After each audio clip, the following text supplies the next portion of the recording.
What do you get when you take a major motion picture release and you mix it with the commercial for Pepsi Max? Well, you get Uncle Drew. The first thing this movie reminded me of, well, always getting picked last in gym.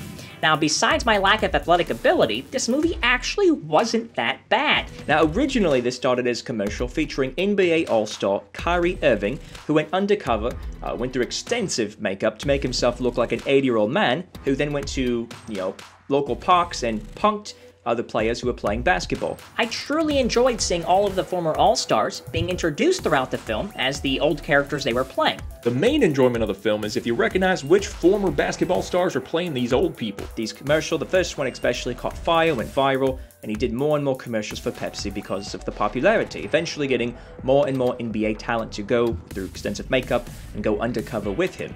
And then they made that into a movie. They also throw in a lot of lines that only hit home if you actually know a lot about the basketball players themselves. Like when Big Fella, played by Shaq, yells at Uncle Drew, "Hey, pass the ball, Kobe." I mean, you'll hear half the audience crack up at that, and the other half, they just won't pick up on it. The opening scene has other NBA legends and Rucker Park legends discussing how great Uncle Drew was in his prime. Rucker Park, of course, being the most popular streetball court in the nation, and where the main event of this movie takes place. Okay, technically, yes. Technically, there was a car chase scene. Technically. But seeing an 80-year-old Lisa Leslie try to chase down an 80-year-old Chris Webber, it wasn't enough. It's not that their suspenseful moments sucked, it's that they didn't try to throw any into the movie, which is fine. I guess not every movie in the world can have suspense, but this one didn't have any, that's all I have. So yeah, that's it. You took a commercial, a viral commercial, and you made it into a major motion picture, and you made me watch it. That's all I gotta say. For any NBA fan, you'll enjoy it. And never forget, Uncle Drew gets buckets. 7 out of 10. This was what it was meant to be. Good, simple fun. 7 out of 10. One car chase scene, as boring as it was, that gets you a 1 out of 10.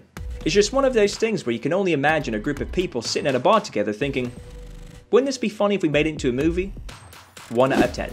The only reason you're on the edge of your seat in this one is because you drank too much soda and now you gotta pee. 1 out of 10. We here at Who's Review give Uncle Drew the overall rating of listen. For a commercial made into a movie, it could have been worse. I went in with extremely low expectations and left satisfied. It's nothing to write home about.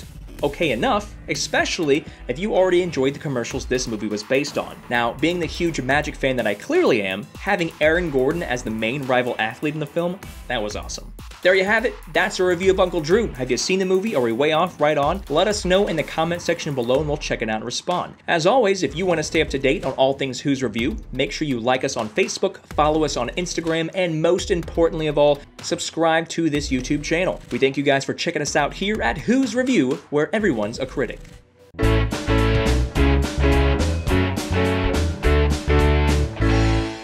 That was awesome. Double O.